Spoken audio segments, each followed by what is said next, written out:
남편이 세상을 떠난 지 한 달이 넘었을 무렵, 저는 문 앞에 서 있는 한 남자를 마주했습니다. 그는 남편이 숨겨온 아들이라고 말했습니다. 그 한마디가 제 삶을 완전히 흔들어 놓기 시작했습니다. 안녕하세요. 세상만 사연입니다. 오늘 이야기는 한 여성의 문 앞에 나타난 남편의 비밀에서 시작됩니다. 남편을 떠나보낸 지 한 달하고도 며칠이 더 지난 조용한 저녁이었습니다. 그날따라 시간이 유독 천천히 흘렀습니다. 저녁 햇빛이 베란다 장판 위에 길게 늘어져 있었고 남편이 생전에 늘 틀어놓던 라디오의 잔향 같은 고요함만 집안에 남아 있었어요. 설거지를 하며 문득 고개를 들어보니 거실의 시계 초침이 유난히 크게 들리더군요. 텅 빈 집이 이런 식으로 마음을 파고들 줄은 그때까지도 몰랐습니다. 남편이 좋아하던 파란 머그컵도 몽이 약간이 늘어난 회색 티셔츠도 그대로 있었고 옆면이 달아 빛이 바랜 그의 지갑까지 아직 현관 선반 위 그 자리에 놓여 있었습니다. 저는 한숨을 길게 내쉬고 조용히 국을 데우기 위해 가스레인지 앞에 섰습니다. 국물이 보글보글 끓어오르기 시작할 때 톡톡 문을 두드리는 아주 작은 소리가 들렸습니다. 너무 미세해서 처음엔 착각인가 했습니다. 하지만 다시 톡 두 번째 두드림이 분명하게 들렸습니다. 이상했습니다. 남편을 떠난 뒤 찾아오는 사람이라고 해봐야 요즘은 동사무소에서 보내는 서류나 가끔 인사하러 들르는 옆집 아주머니뿐이었으니까요. 저는 불을 잠시 꺼두고 천천히 현관으로 걸어갔습니다. 문고리를 잡는 순간 손끝이 차갑게 식는 느낌이 들었습니다. 경계와 불안이 동시에 밀려오는 묘한 순간이었어요. 문을 조금 열자 복도 끝에 설치된 희미한 센서등 불빛에 젊은 남자의 얼굴이 비쳤습니다. 29에서 30 사이쯤 되어 보이는 조용하고 말수 적어 보이는 얼굴. 키는 크지 않은데 표정은 묘하게 단단했습니다. 어딘가 오래 씻기지 않은 피로와 지워지지 않은 고민이 묻어있는 그런 얼굴이었어요. 저는 본능적으로 낯선 사람이라는 걸 느꼈습니다. 하지만 도저히 그냥 스쳐갈 얼굴은 아니었습니다. 여기 오기까지 오래 고민한 사람 특유의 긴장감과 결심이 얼굴에 고스란히 묻어 있었거든요. 누구세요? 제가 조심스레 묻자 그는 잠시 입술을 다물고 고개를 아주 미세하게 숙였습니다. 그리고 마치 말을 꺼내기까지 수십 번은 연습했을 것 같은 목소리로 천천히 말했습니다. 저 아저씨의 아들입니다. 그 순간 제 심장이 한 박자 늦게 뛰었습니다. 세상이 잠시 정지한 듯 집안의 소리도 바람도 시계 소리도 모두 사라져버린 것 같았어요. 아들, 남편에게 제 귀가 잘못된 건 아닐까 싶을 정도로 믿기 어려운 말이었습니다. 고개를 들고 그의 눈동자를 마주 보는데 거짓을 꾸미는 사람의 눈빛은 아니었습니다. 말하지 못한 세월의 무게와 조심스러운 절박함이 동시에 비치는 눈동자였어요. 지금 뭐라고 하셨죠? 제가 간신히 입을 열었습니다. 그는 숨을 한 번 삼키더니 더 확실하고 느린 목소리로 말했습니다. 저 그분의 장례 소식을 이제야 들었습니다. 순간 등 뒤로 찬바람이 스며드는 기분이 들었습니다. 남편의 장례 소식을 이제야? 그는 잠시 제 얼굴을 바라보더니 천천히 말을 이었습니다. 혹시 잠깐 안에서 얘기 좀 나눌 수 있을까요? 드려야 할 말이 정말 많습니다. 목소리는 낮고 정중했지만 그 안엔 오래된 빚을 갚으러 온 사람처럼 무거운 감정이 담겨 있었습니다. 제가 대답하려는 찰나 뒤쪽에서 마침 지나가던 옆집 아주머니가 환하게 인사하며 말했습니다. 어머, 연희 씨, 아드님 오셨네. 그 짧은 한마디가 내 마음속 균열을 완전히 벌려놓았습니다.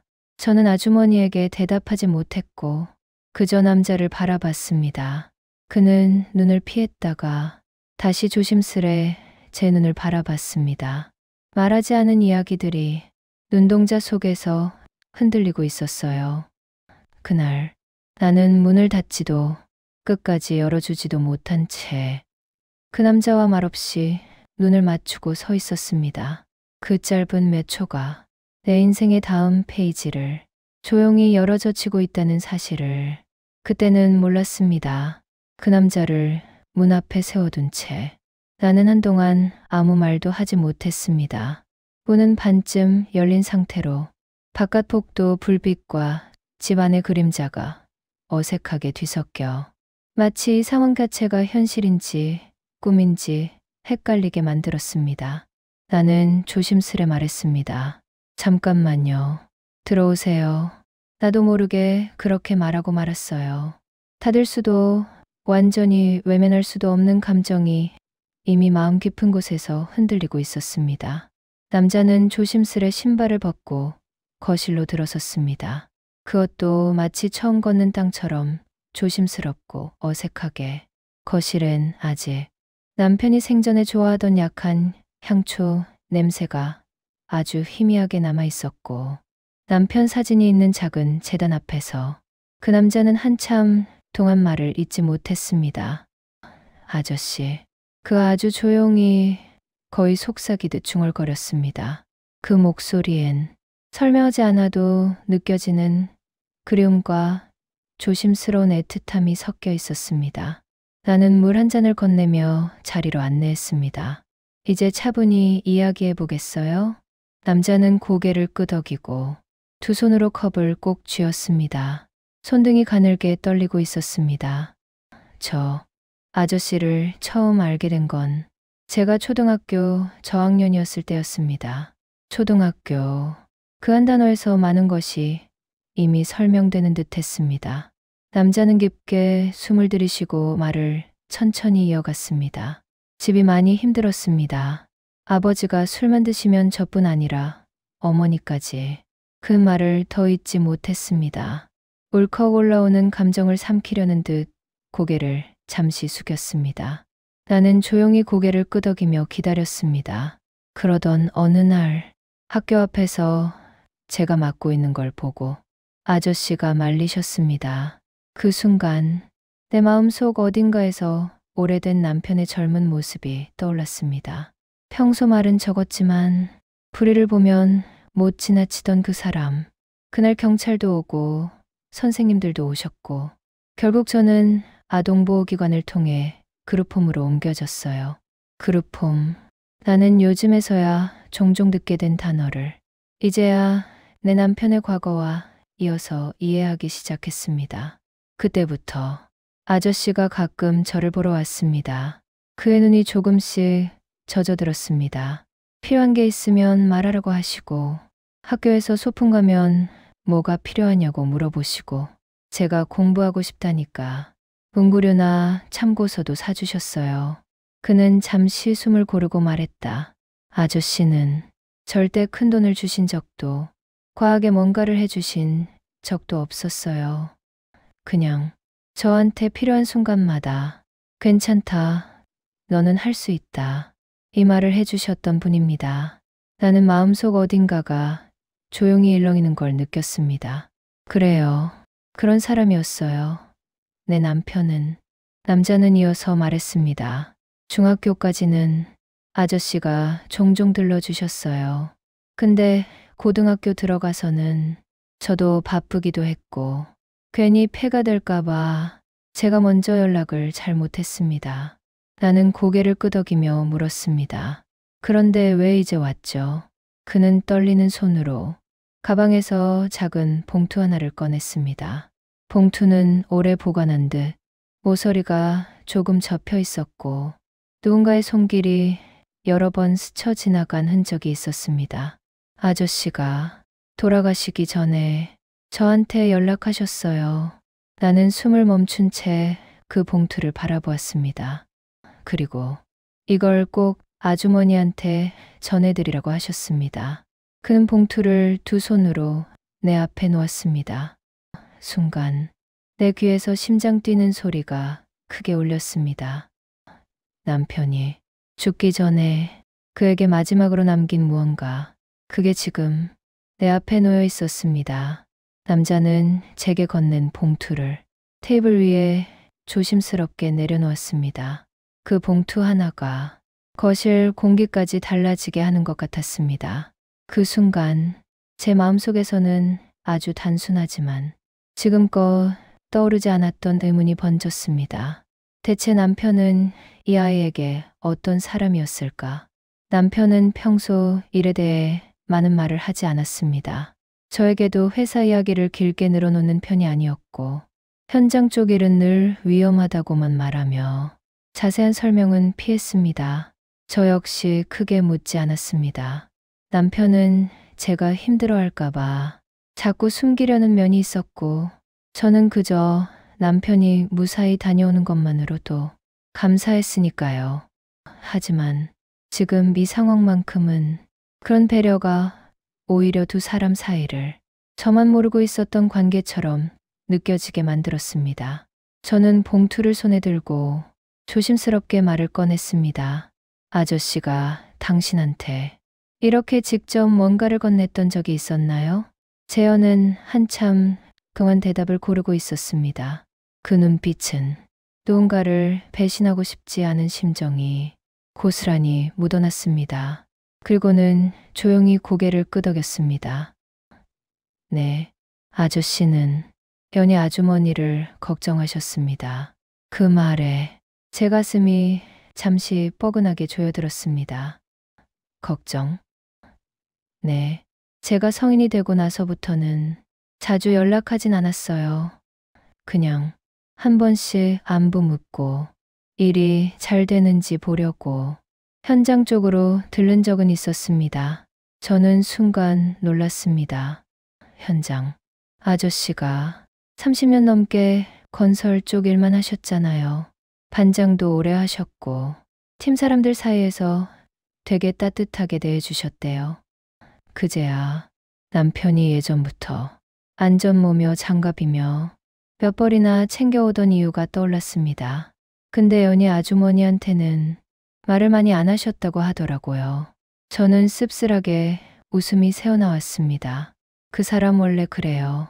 제가 걱정할까봐 늘 괜찮다는 말부터 하던 사람이었으니까. 잠시 정적이 흐르고 재현은 말을 고르기 어렵다는 듯 입술을 축이며 다시 말했습니다. 그런데 아저씨는 정말 큰 걸 해주신 건 아니에요. 순간 저는 그 말이 조금 걸렸습니다. 혹시 남편의 마음이 과장되거나 축소되게 들릴까 걱정됐습니다. 재현은 그런 제 표정을 읽은 듯 바로 말을 이어붙였습니다. 아니, 오해하지 마세요. 제가 말하는 크다 작다는 돈 얘기가 아닙니다. 그는 고개를 숙이고 손을 맞잡았습니다. 저한테는 누군가가 제 편이 되어준다는 게 가장 큰 일이었습니다. 그 말은 문득 제 진심에 그대로 내려앉았습니다. 그는 다시 말했습니다. 어릴 적엔 그룹홈에서 지냈고 중고등학교 시절엔 선생님이 챙겨준 장학금으로 버텼습니다. 아저씨는 정말 필요한 순간 딱 한마디만 해주셨어요. 그 순간 그의 목소리가 조금 흔들렸습니다. 필요하면 연락해. 넌 할 수 있어. 재현은 천천히 고개를 들고 제 눈을 바라봤습니다. 저는 그 말 하나로 버틸 수 있었습니다. 순간 남편이 살아있었다면 지금 이 거실 한가운데서 재현을 향해 작게 웃으며 그렇게 잘 버티면 됐다고 말해줬을 모습이 떠올랐습니다. 저는 봉투를 손에 쥔 채 조심스럽게 물었습니다. 그리고 이 봉투는 뭐죠? 재현은 눈을 한번 감고 가장 말하기 힘든 사실을 꺼내놓듯 천천히 말했습니다. 아저씨가 돌아가시기 며칠 전에 저한테 연락하셨어요. 본인이 아주머니께 직접 말하기엔 마음이 복잡하다고 저보고 꼭 전해드리라고 했습니다. 그 말에 제 심장은 조용히 내려앉았습니다. 남편이 제게 남긴 말, 하지만 끝내 제게 직접 건네지 못한 말, 그리고 그 말은 지금 이 봉투 안에 담겨 있었습니다. 저는 봉투를 뜯지 못한 채 한참 동안 숨을 고르며 앉아 있었습니다. 재현이가 건넨 봉투 속 작은 종이를 본 순간 제 심장은 또 한 번 크게 흔들렸습니다. 메모에는 단 4줄뿐이었습니다. 연희에게 미안하다. 말하지 못한 시간이 있다. 이 아이를 한 번만 들어봐줘. 짧은 문장이었지만 거기엔 남편의 오래된 숨결이 그대로 남아 있었습니다. 저는 메모를 손끝으로 천천히 쓸어내며 도대체 어떤 말하지 못한 시간을 남편이 품고 있었는지 곱씹었습니다. 재현이는 제 표정을 살피며 조심스럽게 말을 이어갔습니다. 아저씨가 마지막으로 연락을 주셨을 때도 그 말만 하셨어요. 연희에게 미안하다. 대신 전해줘라. 라고요. 저는 순간적으로 서운함이 스쳤습니다. 나한테는 한 번도 말한 적 없던 일을 왜 당신에게만. 말을 끝내지도 못한 채 입술을 깨물었습니다. 남편을 원망하려는 마음이 아니라 그저 왜 나와는 공유하지 않았을까 하는 서러움이. 잠깐 고개를 들었거든요. 그때 재현이 제 눈을 바라보며 조용히 말했습니다. 아주머니, 죄송해요. 저도 사실 이해가 안 됐어요. 왜 제 걱정만 하셨는지. 잠시 침묵이 흘렀습니다. 저는 마음을 가라앉히며 물었습니다. 당신 말대로라면 남편과 당신이 처음 만난 건 초등학생 때라 했죠. 그러면 그 뒤로 어떻게 연락을 이어온 거죠? 아저씨가 무슨 일을 하던 사람인지 정확히 알고 있었나요? 재현은 고개를 끄덕였습니다. 네, 아저씨는 건설회사에서 현장 안전 담당 직원이셨어요. 반장이 아니라 서류도 다루고 안전교육도 하고 외부 보고도 하는. 그 순간 저는 고개를 천천히 끄덕였습니다. 맞다. 남편이 종종 현장에 다녀온다라고만 말했던 게 떠올랐습니다. 하지만 정작 어떤 역할을 하는지는 저도 정확히 알지 못했습니다. 그건 그냥 우리 집의 방식이었어요. 남편은 일이 고된 날엔 말수가 적었고 저는 굳이 캐묻지 않았습니다. 서로의 세계를 존중하면서도 적당한 거리를 두고 살았던 시간이 오래였으니까요. 재현은 말을 이어갔습니다. 아저씨는 현장에서 일어나는 위험을 매번 가까이에서 본 분이셨어요. 그래서 그런지 저 같은 아이를 보면 그냥 못 지나치셨던 것 같아요. 저는 그제야 조금 이해가 됐습니다. 남편이 왜 재현에게 그토록 따뜻하게 굴었는지. 건설 현장은 힘든 사람들이 많고 삶이 서로 부딪혀 깎이는 곳이니까요. 남편도 거기서 누군가의 상처를 너무 많이 봤을 겁니다. 근데 왜 하필 당신에게만 쪽지까지 남기신 걸까요? 제가 묻자 재현이 고개를 숙였습니다. 저도 그걸 마지막 전화에서야 들었어요. 그는 깊게 숨을 들이마시고 말했습니다. 아저씨가 그러셨어요. 연희에겐 말하지 못했다. 내가 도왔다는 사실보다 그 아이를 보면 그때의 내가 자꾸 떠올라서. 저는 그 말을 듣고 가슴이 저릿했습니다. 남편은 과거의 자신이 겹쳐 보이는 아이에게 정말 애틋한 마음을 갖고 있었던 걸까요? 그리고 그 감정이 저에게 미안함으로 남았던 걸까요? 재현은 조심스럽게 말을 이었습니다. 아저씨가 저를 찾아오셨던 건 제가 중학교 졸업할 때까지였어요. 그 뒤로는 정말 필요한 순간에만 살고 있냐, 힘든 건 없냐 하고 문자 한두 줄 보내시고요. 그럼 큰돈을 준 건 아니었던 거죠. 제가 나직이 묻자 재현은 바로 고개를 저었습니다. 절대요.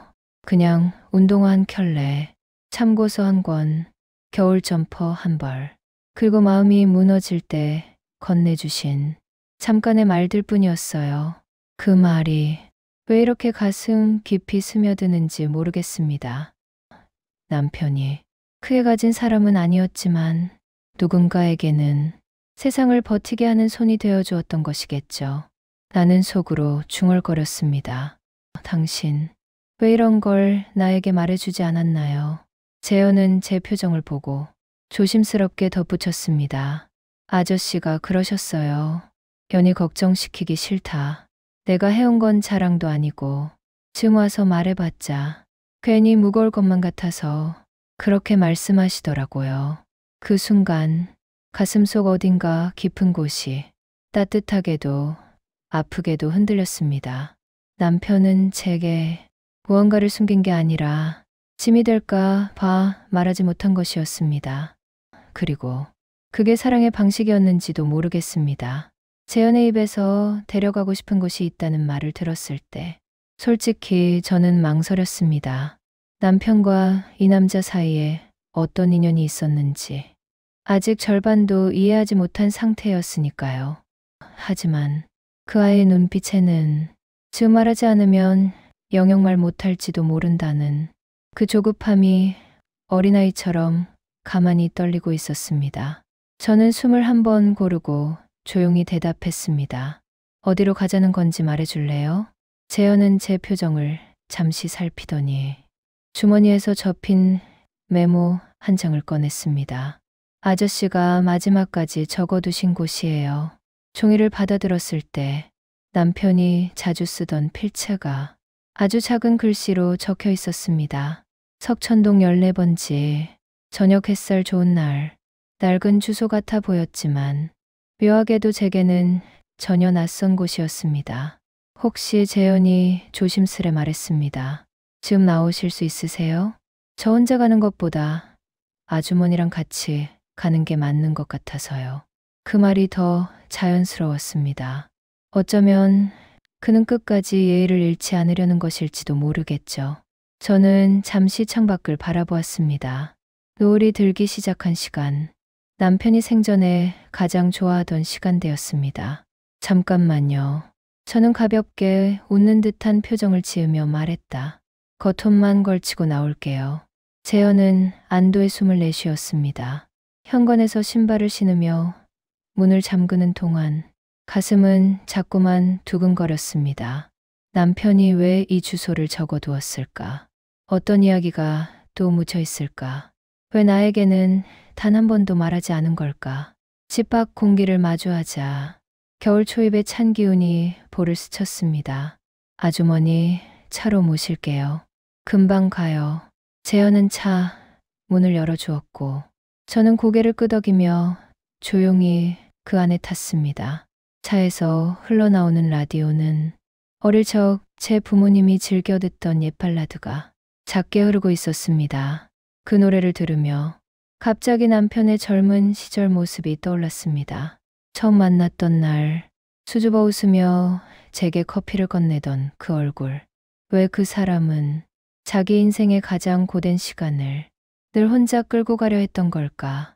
재현이 저를 한번 바라봤습니다. 아저씨가 마지막에 제게 하신 말이 있어요. 그건 조금 있다가 말씀드릴게요. 그 말이 또 한 번 제 마음을 크게 흔들었습니다. 차는 천천히 노을이 젖어드는 길을 따라 달려갔습니다.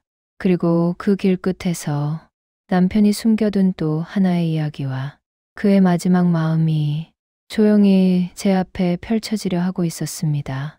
차는 조용히 석천동 골목 안쪽으로 들어섰습니다. 노을이 완전히 가라앉고 가로등이 하나둘 켜질 시간. 차가 멈춘 곳은 낡았지만 깔끔하게 정돈된 작은 2층 건물 앞이었습니다. 재현이 먼저 내리며 말했습니다. 여기 아저씨가 마지막까지 지켜보던 곳이에요. 저는 건물을 올려다봤습니다. 작은 간판이 달려 있었습니다. 한빛 청소년 공부방. 순간 숨이 멎는 듯 했습니다. 여기가 뭐죠? 재현은 조심스럽게 설명을 이어갔습니다. 여기 제가 초등학생 때 다니던 지역아동센터 후원 공부방이에요. 그 아이들 웃음소리가 문틈 사이로 새어나오는 듯한 기분이 들었습니다.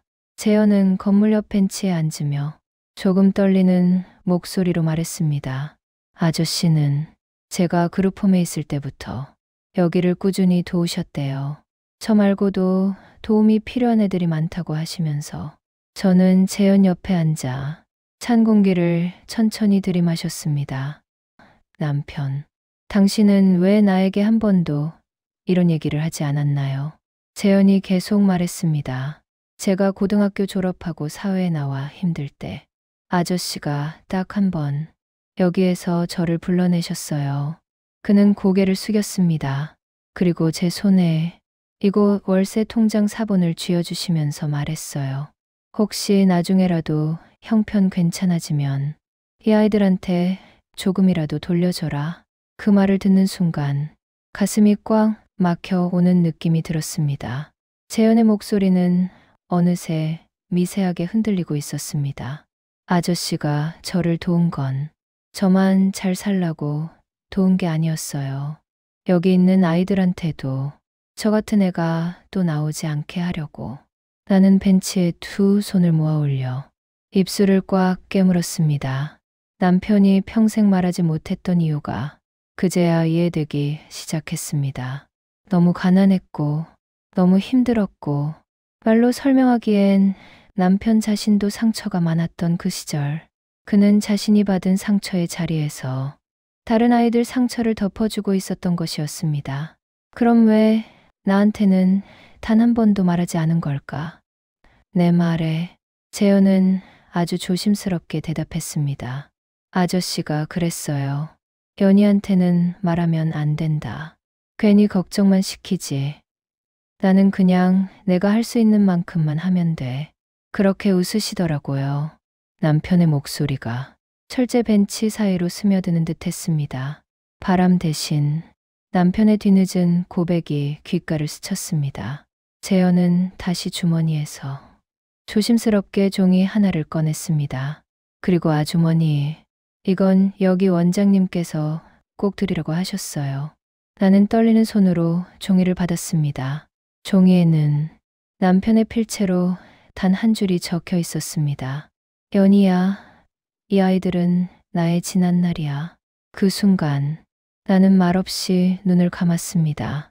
남편의 지난 날, 그 말이 의미하는 모든 것들이 천천히 그리고 깊게 내 마음 한복판으로 내려앉았습니다. 석천동 14번지에 도착했을 때 저는 차창 밖으로 보이는 풍경을 한참 동안 말없이 바라봤습니다. 그곳은 생각했던 것보다 훨씬 조용했습니다. 낡은 벽돌 건물들 사이로 저녁 햇빛이 기울어져 있었고 골목 초입에 놓인 작은 의자와 오래된 간판들이 시간을 오래 품고 있는 동네의 냄새를 풍기고 있었습니다. 재현은 차에서 내려 저를 보며 조심스럽게 말했습니다. 아저씨가 마지막으로 다녀가신 곳입니다. 제가 내려서 골목 안쪽으로 걸어가자 눈에 가장 먼저 들어온 건 낡은 간판 하나였습니다. 초림사진관. 간판의 글씨는 햇빛에 발해 군데군데 벗겨져 있었지만 오래된 가게의 특유의 지켜온 세월이 느껴졌습니다. 문을 밀고 들어가자 작은 종소리가 울렸습니다. 어서 오세요. 사진관 안은 생각보다 더 오래된 장비와 향이 가득했습니다. 오래된 나무 냄새, 현상약 향기, 그리고 벽을 따라 빼곡하게 걸린 흑백 사진들. 카운터 뒤에서 안경을 낀 백발의 사진관 주인이 우리를 바라봤습니다. 잠시 재현을 보더니 그는 아주 천천히 눈을 마주쳤습니다. 혹시 그분 지인의 분들이신가요? 그분의 말에 저는 순간 숨이 멈췄습니다. 혹시 여기 저희 남편이 자주 왔던 곳인가요? 남자는 고개를 끄덕였습니다. 그리고 천천히 걸어 나와 카운터 아래에서 작은 서랍을 열었습니다. 그분이 어느 날 오셔서 그러시더군요. 혹시 본인이 못 오게 되면 이걸 꼭 아주머니께 전해달라고. 그는 조그만 흰 봉투를 꺼냈습니다. 그리고 그 뒤에 조금 더 바랜 한 장의 사진을 조심스럽게 함께 내밀었습니다. 여기요. 오래 기다렸습니다. 그 말은 마치 그날을 위해 서랍을 비우지 않고 기다려온 사람의 말처럼 들렸습니다. 저는 떨리는 손으로 봉투를 받았습니다.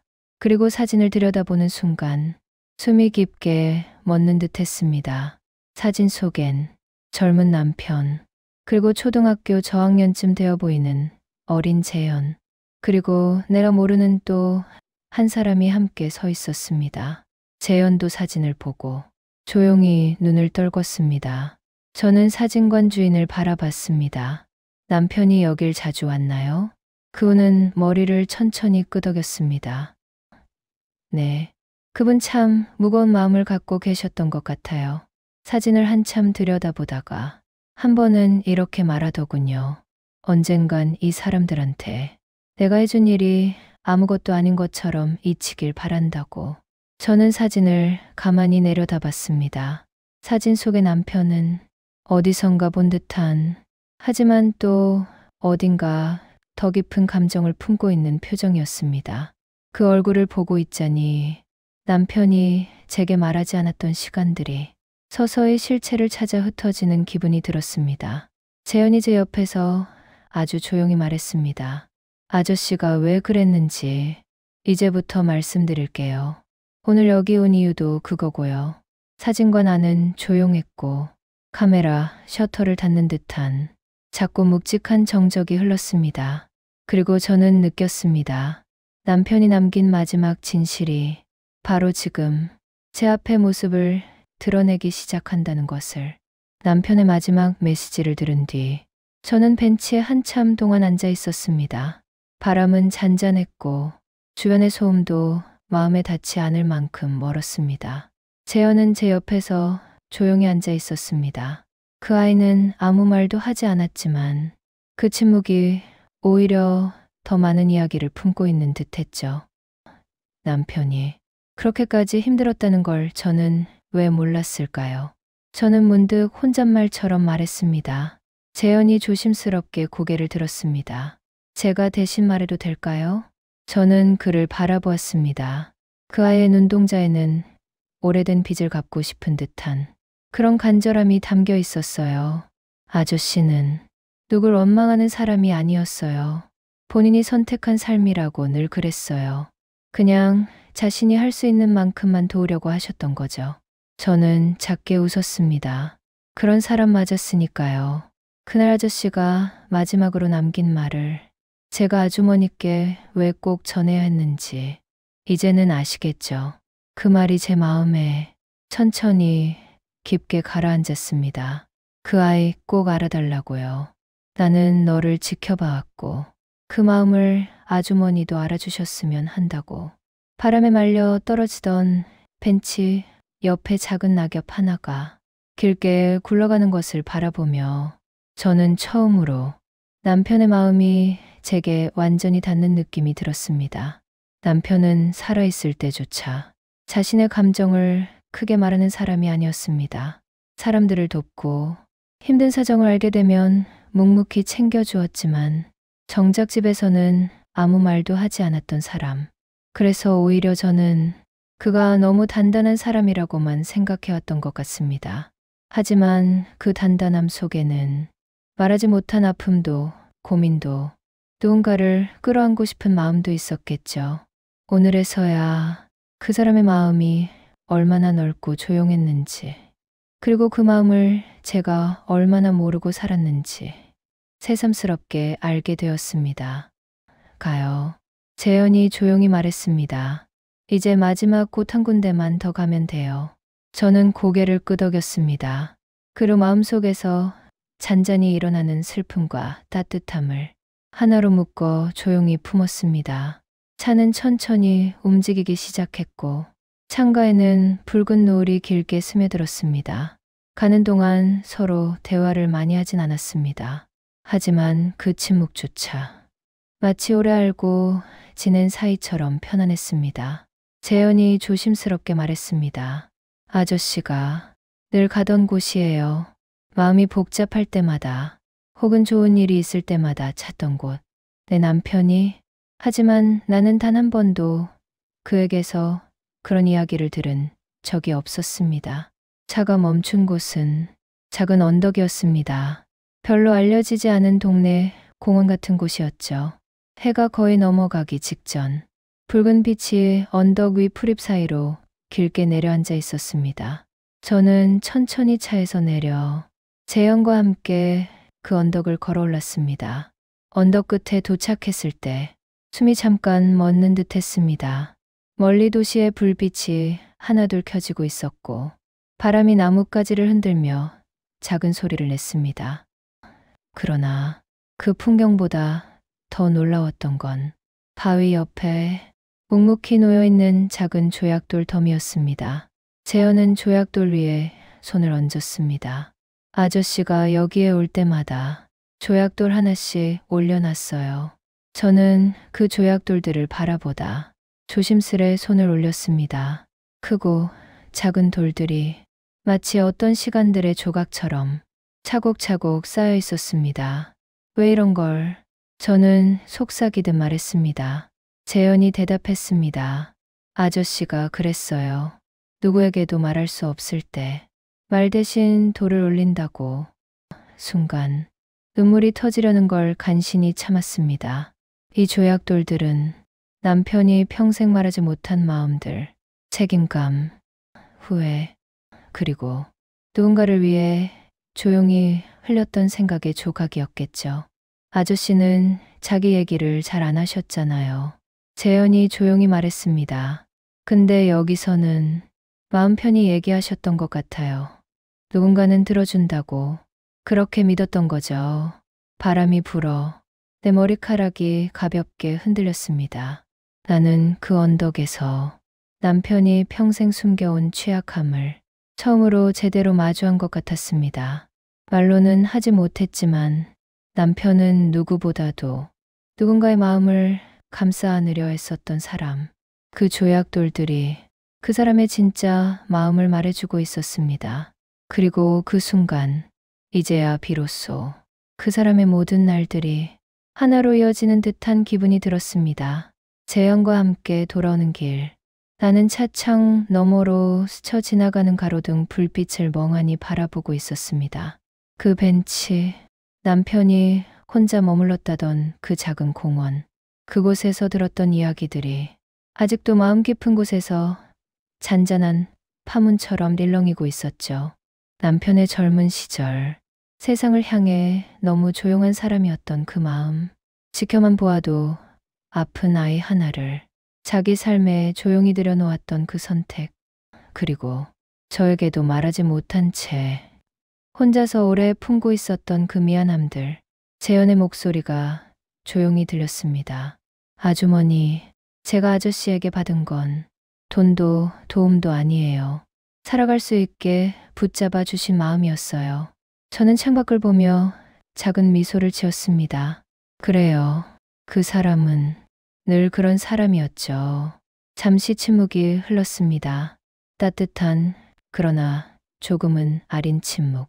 재현이 조심스레 말을 이었습니다.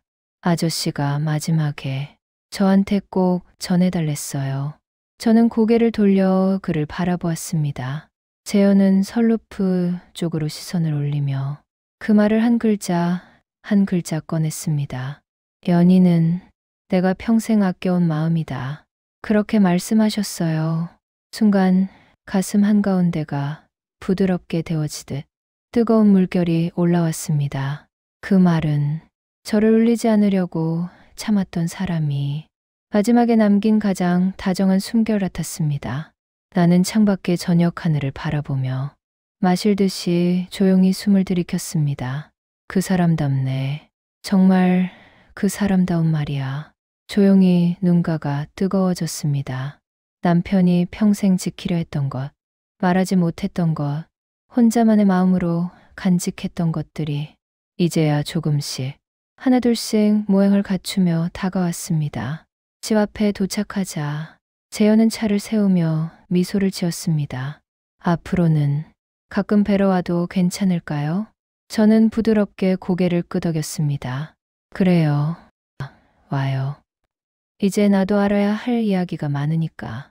재현의 얼굴에 조용한 안도감이 번졌습니다.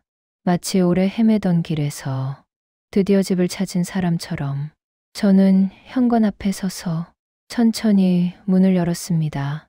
그 사이로 집 안에 남아있던 남편의 향기, 따뜻했던 공기, 그리고 우리가 함께했던 시간들이 한꺼번에 밀려 들어왔습니다. 불을 켜지 않아도 어둠 속의 집은 이상하게 따뜻했습니다. 내가 평생 아껴온 마음이다. 그 말이 마치 들릴 듯 귓가에서 맴돌았습니다. 나는 거실 창 너머 조용한 밤하늘을 바라보며 아주 작은 목소리로 속삭였습니다. 그래, 고마워요. 당신의 마음, 이제 정말 잘 받을게요. 그리고 그 순간 마음 한켠 깊은 곳에서 오랫동안 굳어있던 무엇인가가 천천히 풀려나기 시작했습니다. 사람의 인연은 피보다 깊을 때가 있습니다. 남편이 제게 남긴 마지막 마음은 누군가를 지키고 또 누군가에게 기대어 살아가는 것이 얼마나 큰 힘이 되는지를 보여주었습니다. 저는 이제 압니다. 사람은 떠나도 그가 남긴 마음의 흔적은 사라지지 않는다는 것을. 그 흔적이 제 걸음을 다시 앞으로 나아가게 하고 저 역시 누군가에게 남편처럼 따뜻한 하루를 건네줄 수 있을 것 같습니다. 오늘도 세상만 사연과 함께 해주셔서 진심으로 감사합니다. 여러분의 구독과 좋아요, 그리고 들으시면서 공감 댓글 한 줄이 다음 이야기를 준비하는데 정말 큰 힘이 됩니다. 우리는 또 다른 이야기, 다른 인생의 한 장면에서 다시 만날게요. 고맙습니다.